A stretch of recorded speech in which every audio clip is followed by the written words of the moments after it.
Shadow Home Secretary Criswell. Thank you, Mr. Speaker, and I thank the Home Secretary for advance sight of her statement. The government has now been in office for well over a year. And I think, I think it's fair to say not even their kindest friends would say they think it has gone very well. But listening to her statement, it sounds like she thinks everything is fine, and if there are any problems, it's all somehow somebody else's fault. Is she living in a parallel universe? After over a year in office, she must now take responsibility for what is happening under this government. Now, it's very interesting during her statement, Mr. Speaker, to notice she did not mention her favourite phrase from a year or so ago, that she was going to smash the gangs. I wonder why she was so silent on her previously favourite catchphrase. Well, the answer is it's not going very well. Now, she mentions National Crime Agency disruptions. Let me gently point out that 84% of those National Crime Agency disruptions that she cited a few minutes ago are classified as not being high impact. And if we look at National Crime Agency arrests for organised immigration crime, they actually went down by 16% in the last financial year, hardly smashing the gangs. And in fact, the NCA's arrests for organised immigration crime in that financial year were only 26, a drop in the ocean compared to the tens of thousands crossing the Channel. Now, Mr. Speaker, it was also rather conspicuous that the Home Secretary did not mention at all, not even a word, about the numbers illegally crossing the English Channel. Now, I wonder why that was. I wonder why she forgot to say a single word about that. Well, the reason, I'm afraid, is pretty clear. Because far from smashing the gangs, so far this year, 29,000, to be precise, 29,003 illegal immigrants have crossed the English Channel. That is the worst year in history, and it is up by 38% compared to last year. That is not success, it is failure. Things are not getting any better, they are getting worse. This government is failing, and everyone can see it. That is why there are protests up and down the country, and where those protests are peaceful, I support them. That is why, this is a shocking figure, 75%, let this sink in, 75% of the public think the government is handling immigration and asylum badly. 75%. Now, let me turn to hotels. Now, in the 9 months before the last general election, 200 hotels were closed down, including the Bell Hotel in Epping. But since 200 hotels closed down, but since the election, the numbers in asylum hotels have actually gone up by 8%. Now, had that previous trend of closures continued, today there would be no asylum hotels open at all. But I asked the Home Secretary to confirm this.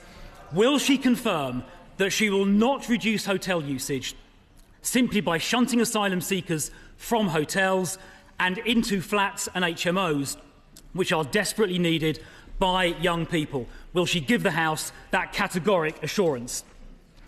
Now, Mr. Speaker, last week, the Home Secretary's lawyers said that the rights of illegal immigrants are more important than the rights of local people in places like Epping.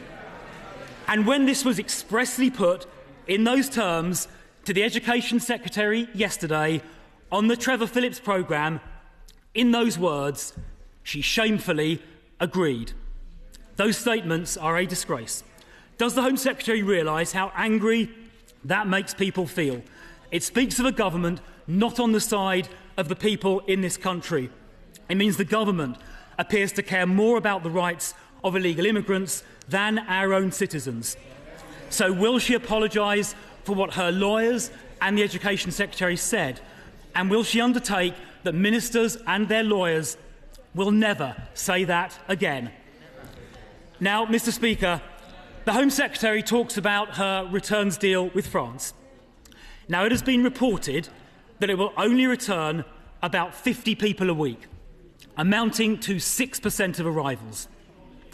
Does she accept that allowing 94% of illegal arrivals to stay will act as no deterrent at all? Does she accept that? And if she doesn't accept this figure of 50 a week, will she tell the House exactly how many immigrants crossing the Channel will in fact be returned under her deal? Now, she may recall that back in July, we were told by the government that the first returns would happen within weeks. That was back in July. Will she confirm to the House that the number who have actually been returned so far is precisely 0? Now, she also said to the House a couple of minutes ago that there would be security checks on those people reciprocally taken from France into the UK. But will she confirm that her agreement with France expressly says the French government will not provide the UK government with any information at all, any personal data about those migrants? So if there are criminal convictions, if there are suspicions about extremism or terrorism, the French government will not provide information to us. And if that is true, as her agreement says, how can she possibly conduct security checks? Now, Mr. Speaker, the Home Secretary talked about tweaks to family visa rules. Let me be clear about the opposition's position on this. If someone enters this country illegally, they should not be allowed to bring in any family members. In fact, everybody entering this country illegally should be immediately removed to their country of origin, if possible, and if not possible, to a safe third country such as Rwanda, a scheme which she cancelled just days before it was due to start. The public expects that approach. The public expects that approach, an approach which she cancelled because the numbers crossing the Channel so far this year have been the worst ever, the worst in history. And it's not just the numbers are high. Hundreds of migrants having crossed, living in those hotels, have been charged with criminal offences, including sexual assaults on girls as young as 8 years old and multiple rapes. This is not just a border security crisis, it is a public safety crisis as well, and people up and down this country are furious. That is why they are protesting, and that is why 75% of the public think this government is failing on asylum and immigration. Now, if this government were serious about fixing this problem, they would know that little tweaks here and there are not enough. Tweaks to Article 8 are not going to be enough. Tweaking the family reunion rules are not enough. Returning, maybe if we're lucky, 50 people a week to France is not going to be enough.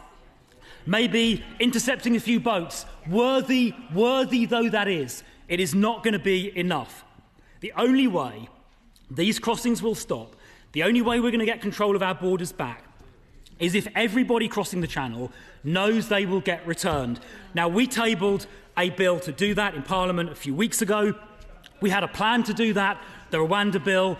We need to go further by disapplying the Human Rights Act, not just tinkering with Article 8, disapplying the entire Human Rights Act from immigration matters. If the government was serious, that is what they will do. So I have one last question for the Home Secretary. If she really wants to control our borders, if she really wants to get down the record numbers that have been crossing on her watch, she would back our plan, she would disapply the Human Rights Act in its entirety from immigration matters, and she would ensure that every single person crossing the Channel was immediately removed.